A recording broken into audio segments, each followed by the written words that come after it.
Assalamualaikum warahmatullahi wabarakatuh.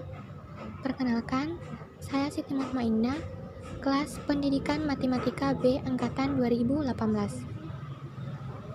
Saya akan menjelaskan logika matematika, khususnya pernyataan berkuantor dan penarikan kesimpulan. Pertama-tama, perlu kita ketahui apa sih itu logika matematika? Nah, logika matematika adalah kemampuan atau keahlian mengambil kesimpulan dengan benar atau salah. Logika matematika memberikan dasar bagi sebuah pengambilan keputusan. Nah, pada kesempatan ini, saya akan fokus membahas tentang pernyataan berkuantor dan penarikan kesimpulan.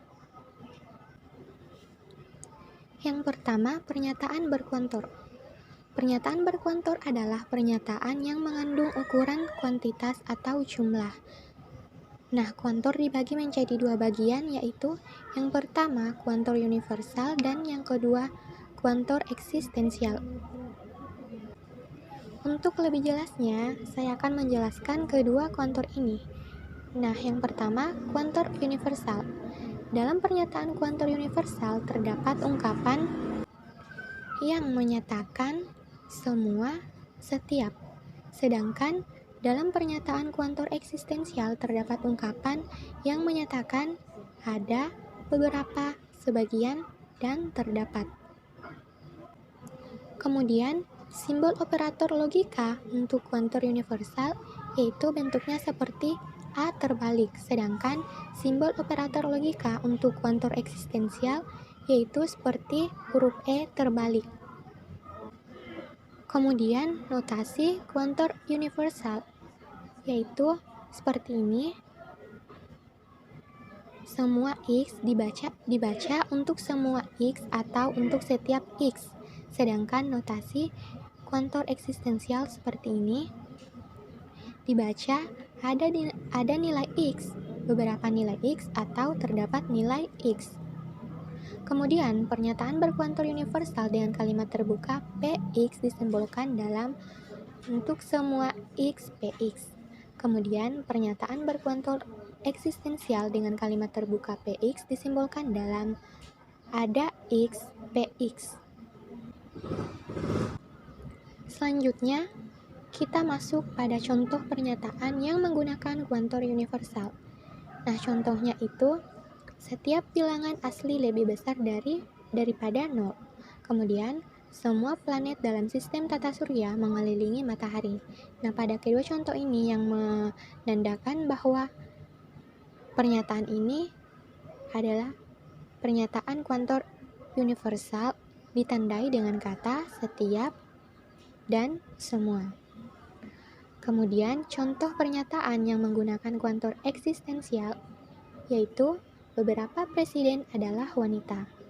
Contoh yang kedua, ada bilangan cacah yang kurang dari 1. Dari kedua contoh ini yang menandakan bahwa pernyataan ini adalah pernyataan yang menggunakan kuantor eksistensial ditandai dengan kata beberapa dan ada. Dalam aljabar, pernyataan kuantor universal ini dapat digunakan untuk mengubah kalimat terbuka menjadi kalimat tertutup atau suatu pernyataan. Contohnya, apabila kalimat terbuka Px, X tambah 4 lebih besar dari 3 dengan himpunan semesta Z atau himpunan bilangan asli, maka untuk menyatakannya ke dalam suatu pernyataan, kita tambahkan operator kuantor universal. Jadi, untuk setiap X elemen bilangan asli, X tambah 4 lebih besar dari 3 adalah suatu pernyataan yang bernilai benar. Karena bilangan asli apapun apabila disubstitusi ke pernyataan X tambah 4, maka menyebabkan hasilnya menjadi lebih besar dari 3, maka pernyataan ini adalah suatu pernyataan yang bernilai benar. Kemudian contoh yang kedua, Qx X tambah 1 lebih besar dari 8 dengan himpunan semesta Z, himpunan bilangan asli, maka pernyataan untuk setiap X elemen bilangan asli, X tambah 1 lebih besar dari 8 adalah suatu pernyataan yang bernilai salah. Karena tidak semua bilangan asli apabila disubstitusikan ke pernyataan X tambah 1 hasilnya tidak lebih dari 8. Misalnya saja kita ambil bilangan asli 1. Jika disubstitusikan ke X tambah 1, jadi 1 tambah 1 hasilnya tidak lebih dari 8, melainkan kurang dari 8. Oleh karena itu, dari kedua contoh yang saya paparkan, dapat kita simpulkan bahwa pernyataan berkuantor universal bernilai benar jika pernyataan tersebut benar untuk semua semesta yang dibicarakan, dan bernilai salah apabila terdapat sekurang-kurangnya satu anggota semesta yang menyebabkan pernyataan salah. Selanjutnya kita masuk pada contoh kuantor eksistensial. Nah, yang pertama, apabila ada n elemen Z, n tambah 4 kurang dari 7 dengan Z himpunan bilangan asli adalah suatu pernyataan yang benar. Karena memang ada bilangan asli yang apabila disubstitusikan ke pernyataan n tambah 4 yang menyebabkan hasilnya kurang dari 7, yaitu 1 dan 2. Nah, ketika 1 tambah 4, maka hasilnya itu kurang dari 7. Jadi, pernyataan ini adalah suatu pernyataan yang benar. Kemudian yang kedua, apabila ada n elemen Z, n tambah 4 kurang dari 4 dengan Z himpunan bilangan asli adalah pernyataan yang salah. Mengapa? Nah, karena tidak ada satupun bilangan asli yang apabila disubstitusikan ke n tambah 4 yang menyebabkan hasilnya kurang dari 4. Nah, oleh sebab itu, pernyataan ini adalah suatu pernyataan yang salah. Nah, dari kedua contoh pernyataan berkuantor eksistensial tadi, dapat ditarik kesimpulan bahwa nilai kebenaran pernyataan berkuantor eksistensial bernilai benar jika sekurang-kurangnya satu anggota semesta menyebabkan pernyataan bernilai benar, dan bernilai salah jika tak ada satupun dari anggota semesta menyebabkan pernyataan menjadi benar. Selanjutnya, kita masuk pada negasi atau ingkaran pernyataan berkuantor. Nah, yang pertama, ingkaran kuantor universal. Perhatikan pernyataan yang mengandung kuantor universal berikut. Pernyataan P menyatakan bahwa semua kucing berwarna putih. Nah, untuk mencari negasi atau ingkarannya, maka kita akan menyangkal pernyataan P ini. Jadi, negasi dari P adalah tidak benar bahwa semua kucing berwarna putih, atau ada kucing yang tidak berwarna putih. Contoh yang kedua, pernyataan Q, untuk setiap X elemen R, sedemikian sehingga 2X lebih besar sama dengan 2. Nah, untuk mencari negasinya, kita akan menyangkal pernyataan Q ini. Jadi, negasi dari pernyataan Q adalah kita akan menyangkal pernyataan ini, maka kita tambahkan simbol negasi seperti ini. Jadi, negasi untuk setiap X elemen real sedemikian sehingga 2X lebih besar sama dengan 2. Atau boleh juga ada X elemen real sedemikian sehingga 2X kurang dari 2. Selanjutnya, ingkaran kuantor eksistensial. Perhatikan pernyataan yang mengandung kuantor eksistensial berikut. Nah, yang pertama, ada pria yang menyukai sepak bola. Nah, untuk mencari ingkaran atau negasinya, kita akan menyangkal pernyataan ini. Jadi, Negasi dari pernyataan pertama.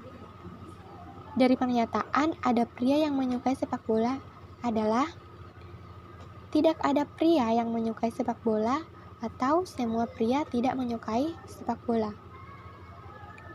Nah, yang kedua, ada Y elemen Z sedemikian sehingga 2Y sama dengan 1. Nah, untuk mencari ingkarannya, kita akan menyangkal pernyataan ini.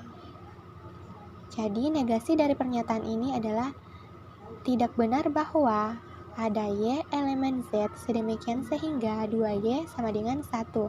Atau boleh juga semua Y elemen Z 2Y tidak sama dengan 1. Dari kedua contoh masing-masing negasi pernyataan kuantor eksistensial dan universal, dapat kita simpulkan bahwa negasi dari pernyataan berkuantor universal adalah kuantor eksistensial. Begitupun sebaliknya, yaitu negasi dari kuantor eksistensial adalah kuantor universal. Selanjutnya, kita masuk pada penarikan kesimpulan. Jadi, kesimpulan dapat dilakukan dari beberapa pernyataan yang diketahui nilai kebenarannya, yang disebut premis. Kemudian, dengan menggunakan prinsip-prinsip yang ada, diperoleh pernyataan yang baru yang disebut kesimpulan yang diturunkan dari premis yang ada.